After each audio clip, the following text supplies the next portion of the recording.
Сайн байцгаана уу?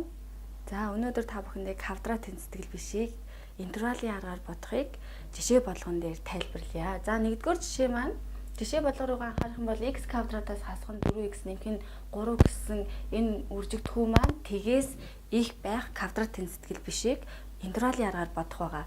За энэ квадрат тэнцэтгэл бишийг бодохын тулд бид нар үүнтэй харгалзах f от x тэнцүү x квадратаас хасах нь 4x нэмэх нь 3 гэсэн энэ функцийн утгыг тэг байлгах олон утгуудыг олох хэрэгтэй байгаа.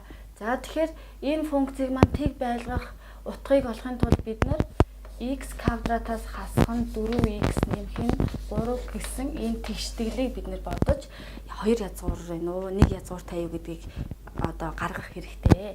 За тэгэхээр үүний тулд бид нэр дискриминантыг бодно. За дискриминантыг бодож гаргавал энэ дээр 4 гэдэг хариу гарч байгаа.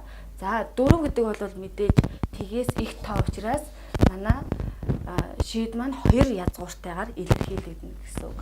За тэгэхээр энэ маань 2 язгууртай байна. За тэгэхээр энэ 2 язгуур маань x1 нь 1, x2 нь 3 гэсэн язгуур байна.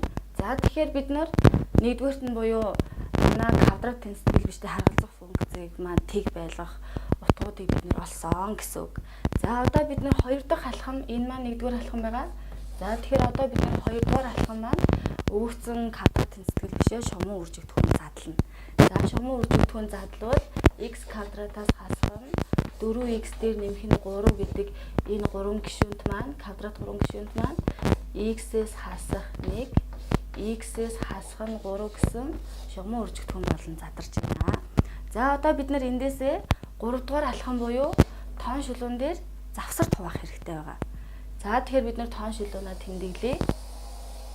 За тоон шулуун дээр бид нар тоотлын хийг тэмдэглээд за x-ийн баруун тишээ нэмэх 1 зайд за мөн 3 нэгж зайд 1 ба 3 гэдэг цэгийг тэмдэглээд за одоо эндээсээ бид нар тоон шулууныг 1 ба 3 гэдэг энэ хоёр цэг маань 3 хэсэгт хувааж байна гэсэн үг.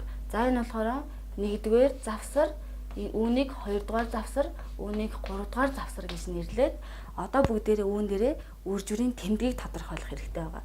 За тэгэхээр үр журийн тэмдгийг тодорхойлоход 3 завсрынхаа аль нэг тэмдгийг тодорхойлсон байхад нэг завсраас дараагийн завсар руу шилжихдээ тэмдэг сөөлжилдэг.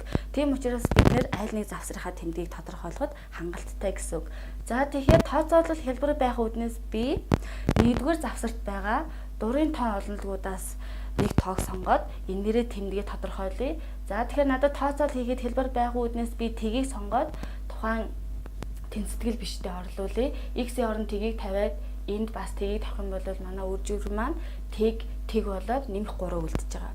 Нэмэх 3 үлднэ гэдэг маань манай 1-р завсар нэмэх тэмдэгтэй гэсэн үг. За 1-р завсар нэмэх тэмдэгтэй юм бол дараагийн завсар руу шилжихдээ тэмдэг сөөлжлөнө.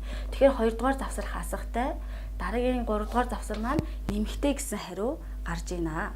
За тэгэхээр тэмдэгээ тодорхойлсныхоо дараа бид нар тэмдгээсээ харж агаад квадрат тэнцэтгэл бишийнхаа шийдийг гаргах хэрэгтэй байгаа. За тэгэхээр манай квадрат тэнцэтгэл бишийг эерэг байлгадаг утгууд маань нэмэх завсрын тоон олонлогууд гэдгийг харагдаж байна. За тэгэхээр тодрууллаа. За одоо эндээсээ бид нэр хамгийн сүүлийн алхам буюу 4-р тэмдэглэсэн энэ тэмдэглэгээнээсээ бид нар шийдээ гаргаж авахад бодлого дуусгаар байгаа.